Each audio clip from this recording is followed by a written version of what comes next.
Kita tak boleh memadamkan sejarah bahawa Portugis, Belanda, Inggeris datang kerana nak agama. Itu sejarah. Tapi kenapa mereka gagal? Sebab orang tua-tua kita pertahankan, perjuangkan. Baik itu sekali lagi hadirin hadirat, kita kena terima kasih ke orang tua-tua kita dahulu. 24 Ogos tahun 1511, ketika Portugis masuk ke Melaka, dia jajah Melaka selama 130 tahun. Bukan sekejap, bukannya sebulan dua, bukan 5 tahun, 130 tahun. Setelah Kesultanan Melayu Melaka berdiri gagah selama 110 tahun.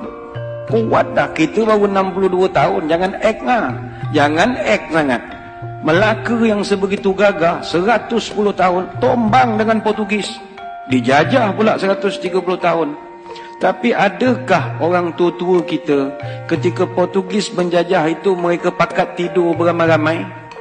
Adakah mereka perangai macam kita main telefon siang malam pagi petang? Tidak. Orang tua-tua dulu tak pernah tidur. Tahun 1521 kita ucap terima kasih saudara-saudara kita dari utara Sumatera Utara, khususnya di Aceh, yang bertali arus membantu menyerang Portugis daripada Aceh. Tahun 1521, Sultan Ali Muhayyad Shah, Sultan Aceh pertama, dia serang Melaka. Serang tapi tak menang sebab Portugis ni kuat ketika itu. Datang pula Sultan Alauddin Al-Qahar, Sultan Aceh yang ketiga. Dia serang Melaka 3 kali. 1537 dia serang, kalah. 1547 dia serang guna kapal, pun kalah. Tahun 1564 dia minta bantuan dari kerajaan Turki Utsmani. Semasa itu kerajaan Turki Utsmani diperintah oleh Sultan Sulaiman yang merupakan Sultan Turki Utsmaniyah yang ke-10, minta tolong tapi gagal. Adakah Portugis terlampau kuat? Tidak juga. Portugis tak kuat, tapi di kalangan orang Melaka ketika itu seronok kerja dengan Portugis. Jadi dia orang dah dapat gaji, ada allowance, ada pangkat, ada apa. Dia orang pula mempertahankan Portugis siang malam pagi petang. Jadi Portugis main wayang sajalah. Orang-orang kita yang berlawan sesama kita.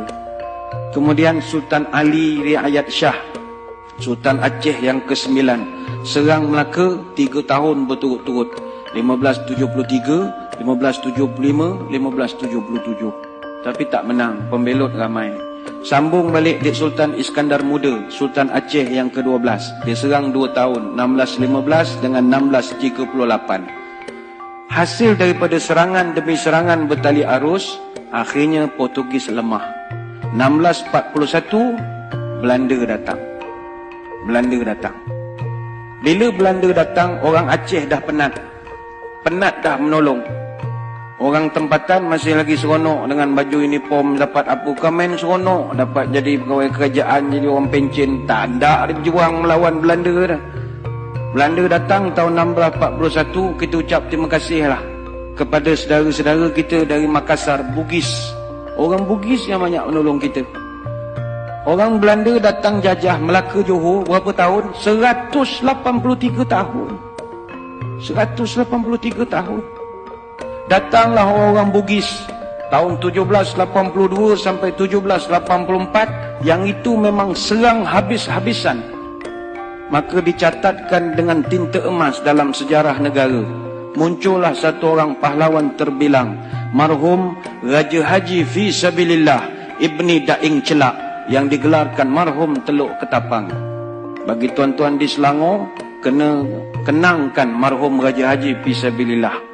Apa sebab? Dia ni yang di Pertuan Muda Kesultanan Johor Riau Lingga yang ke-4. Dia Tengku Mahkota Raja Muda. Dan dialah abang kepada Sultan Selangor yang pertama. Sultan Selangor yang pertama namanya Raja Lumu bin Daing Celak.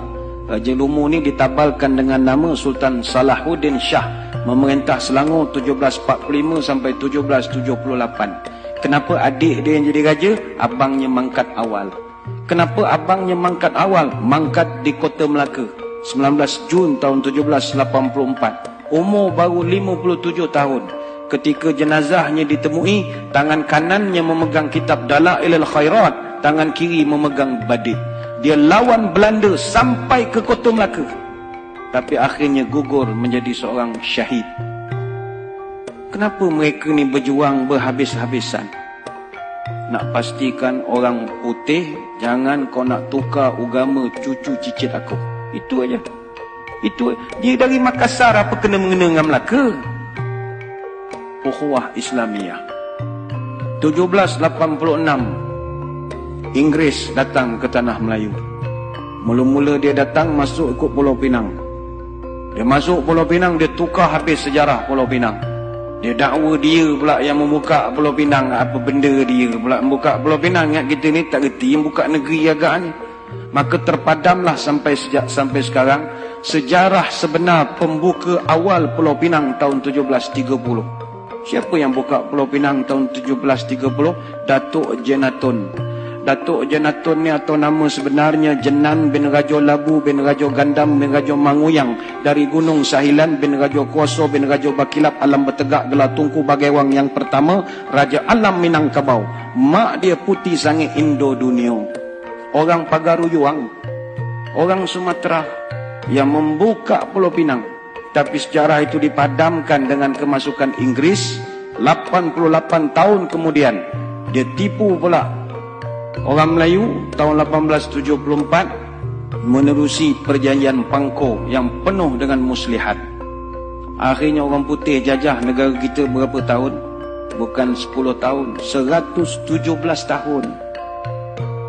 Tapi adakah nenek moyang kita tidur? Tidak. Bangkit satu persatu. Dol Said, Rentap, Mat Saleh, Maharaja Lela, Tok Bahaman, Tok Janggut, Haji Abdul Rahman Limbung, dan senarai itu begitu panjang sekali. Apa rasional mereka berjuang? Allah. Sebab itu orang tua-tua wujudkan satu perkataan namanya merdeka.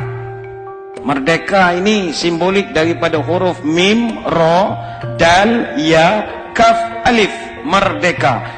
Mengikut Rasul dan yakin kepada Allah. Itulah merdeka. Mereka tahu mereka takkan dapat menengok hasil. Tapi kalau mereka tak berbuat sesuatu, malam ini mustahil boleh azan 5 kali sehari di bumi Selangor Darul Ihsan. Mereka berjuang siang dan malam. Sebab itu hadirin hadirat yang dirahmati Allah sekalian, perjuangan orang tua-tua ni kita kena terima kasih. Mereka berjuang lagi dan lagi dan lagi dan lagi dan lagi dan lagi dan lagi dan lagi dan lagi sampai kita tidak ada lagi. Adapun anak cucu dia, apa perjuangan dia untuk agama dan tanah air? Yilek. Tak ada. Yang dia fikir perut dia, anak-anak dia, dan main handphone siang malam. Itu sajalah kerja. Tak ada. Ni bukan orang sini, ni orang Kuantan. Orang sini semua bagus.